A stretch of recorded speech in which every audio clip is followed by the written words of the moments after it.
이른바 울산시장 선거 개입 의혹 사건과 관련된 내용인데 어제 사실상 검찰 수사가 마무리가 됐지 않습니까? 어떤 내용이 좀 정리를 좀 해주시겠습니까? 사실상 이 울산시장 선거 개입 의혹의 핵심은 그 울산지자체장 선거 당시에 어떤 공약의 수립부터 유리하게 그 문재인 대통령과 굉장히 친한 관계로 알려진 그 울산시장 후보자에 대해서 공약 수립부터 청와대가 관여를 하고 그 이후에는 뭐 후보 매수 등등으로까지 이걸 좀 전략적으로 이 선거를 기획했다는 게 검찰의 시선입니다. 그러면서 수사가 상당히 장기간 진행돼 왔고 이미 13명의 피고인들이 기소가 된 상황에서 검찰이 이제 추가로 기소 여부를 판단했던 것들이 이 임종석 전 비서실장 그리고 이광철 민정비서관 그리고 조국 전 그 당시에 민정수석이었습니다.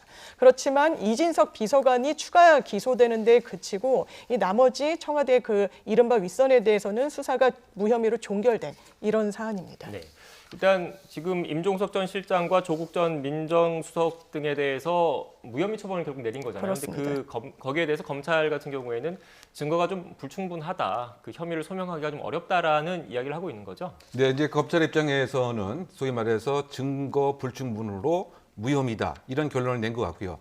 야당 입장에서는 이것은 중요한 선거 범죄이고 민주주의의 꽃인 사실은 선거가 성화대에 의해서 공작으로 이루어진 것이기 때문에 지금 정권이 아니더라도 다음 정권에서 철저히 수사가 이루어져야 된다 이런 입장을 이제 밝히고 있는 것 같습니다. 왜냐하면 그 청와대 관련된 그 민정비서관, 수석, 정무수석 등이 13명 가까이 이렇게 그 관여가 됐는데 가장 핵심자인 비서실장이 이것을 모를 수가 있겠느냐 이런 식을 갖고 있는 것 같고요. 더군다나 그 민정수석실 내에 이를테면 이제 그 민정 그 비서관 등이 반부패 비서관도 있고요.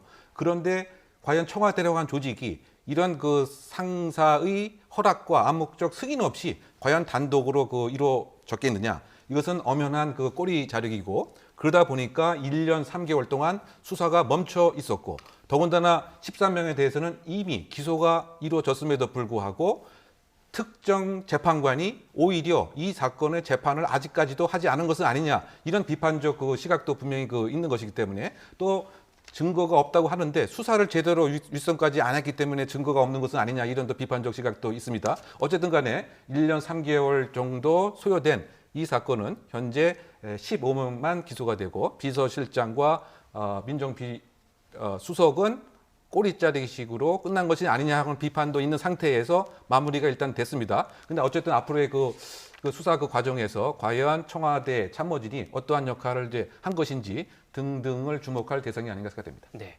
일단 마지막으로 변호사님께 그럼 앞으로 이 사건 어떻게 될지 좀 여쭤보고 싶은데 결국 검찰이 전부 지금 검찰이 혐의를 적용한 사람들은 재판에 넘긴 거지 않습니까? 지금 1심 재판이 진행되고 있는 거죠? 그렇습니다. 사실 공판 준비기일이 이제 마무리가 됐고 실제로 피고인들이 출석하는 공판기일이 이제 막 시작이 되는 그런 수순으로 진행이 되는데 사실 이 사건과 관련해서는 수사가 제대로 완전히 마무리되기 전에 검찰과 또 이 정권이 상당히 각을 세우는 와중에 일괄적으로 피고인들을 이제 기소했기 때문에 뭐 정치적인 기소다 이런 논란도 또 있었습니다. 애초에 이제 한꺼번에 모두 다 조사를 해서 이제 선별해가지고 기소를 했으면 검찰도 이게 꼬리 자르기다 이런 어떤 수사 방향에 대해서 비난을 좀 면할 수 있었을 것 같은데 이런 부분은 좀 안타까운 부분이 있고 이제 본격적으로 공판 기일이 시작되기 때문에 향후 어떤 그 전국에도 상당한 파장을 미칠 것으로 좀 보여지는 부분이 있습니다. 네, 이제 그 마지막 이제 불구속 기소된 그 인물이 현재 그 이진석 국정상황 그 실장 아닙니까? 그 청와대에 상당히 그 중요한 역할을 하는 이제 국정실장인데요.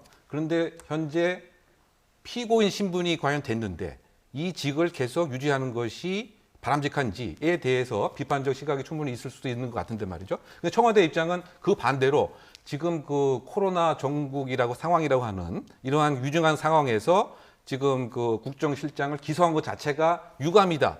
이런 입장을 그 표하기 때문에 과연 이제 보편적인 국민 정서에 청와대의 의견이 더 맞다고 보는 것인지 아닌 것인지는 시청자가 판단할 부분이 아닌가 보입니다. 네, 이 부분에 대해서도 앞으로 지금 다음 주에 또 여러 인적 그런 얘기들이 좀 나올 수도 있을 것 같으니까 한번 지켜봐야 할 것 같습니다. 간략하게 그렇다면 1심 결론은 언제쯤 나오겠습니까? 사실상 이게 피고인들 숫자가 너무나 많고 이게 공소장 내용만도 상당히 좀 많습니다. 내용이. 그리고 다 선별해가지고 판단을 받아야 될 부분이 있기 때문에 아마 올해 안에 결론이 나기는 쉽지 않지 않을까 생각합니다. 네, 물론 양측 검찰과 변호인들이 있을 때고 또 재판부의 판단이 있겠지만 변호사님 의견으로는 올해 안에 결론 나오기가 네. 좀 쉽지 않아 보인다는 말씀이셨습니다. 지금까지 이웅혁 건국대 경찰학과 교수 장윤미 변호사와 함께 주요 사건 사고 그리고 코로나19 관련된 이야기 나눴습니다. 오늘 말씀 고맙습니다. 네, 감사합니다.